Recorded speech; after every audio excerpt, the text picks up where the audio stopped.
interestingly, front page of the Telegraph this morning reports that Helen McNamara, former Deputy Cabinet Secretary in charge of ethics, basically, at Downing Street, was one of those fined, 50 quid for being at a party in Downing Street. Apparently, she even supplied her own karaoke machine. And indeed, there have been other fines. A number of Downing Street officials apparently have been fined for attending or throwing a party on the eve of Prince Philip's funeral. That was in breach of all, obviously, strict COVID laws. Absolutely. And one of those responsible for bringing Partygate scandals and uncovering some of this news is ITV News' UK editor, Paul Brand. We know you've done a huge amount of work into this to draw everyone's attention to it and shine the spotlight onto the government in this. What do you make of this latest revelation that it was Helen McNamara at the time largely responsible within the cabinet for ethics? Oh, the horrible irony.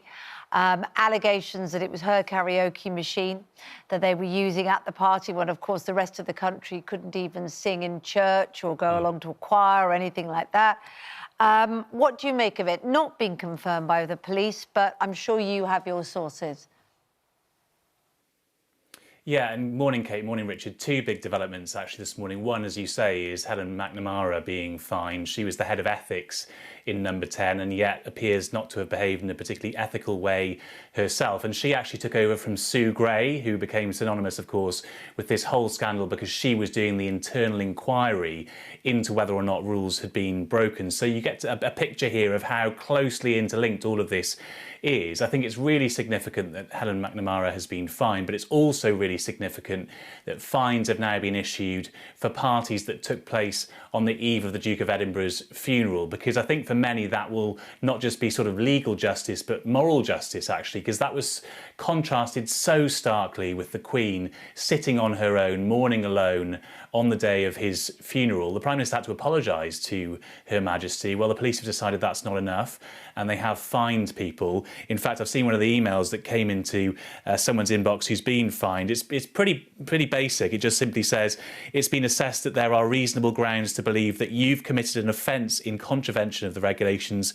In light of this, you're to be reported for the issuance of a fixed penalty notice.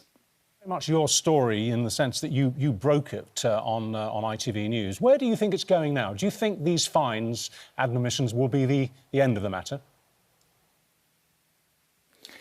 Well, what's frustrating, Number 10, is that these fines are coming out in a kind of drip-drip sort of manner, in batches, it would appear. And what we think has happened here is that those more blatant parties, the more obvious cases, have been picked off by police first. So if we're talking about Helen McNamara's party, for example, there was karaoke there. Apparently there was a brawl even. And in terms of the Duke of Edinburgh, the eve of his funeral, those parties, again, they were pretty raucous. The Prime Minister's son's swing was broken. So it seems like these are the cases that are really a kind of bang to rights.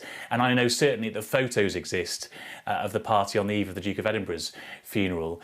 And then what gets interesting is how things develop further down the line, because when it comes to the Prime Minister, that's where all the legal arguments get more complicated, and he's employed top barristers to make his case. Will he be fined? That's the crucial question in all of this. And I don't think we're going to learn that yet for certainly not for a few more days, maybe even a few more weeks. Paul Brown, thank you very much indeed.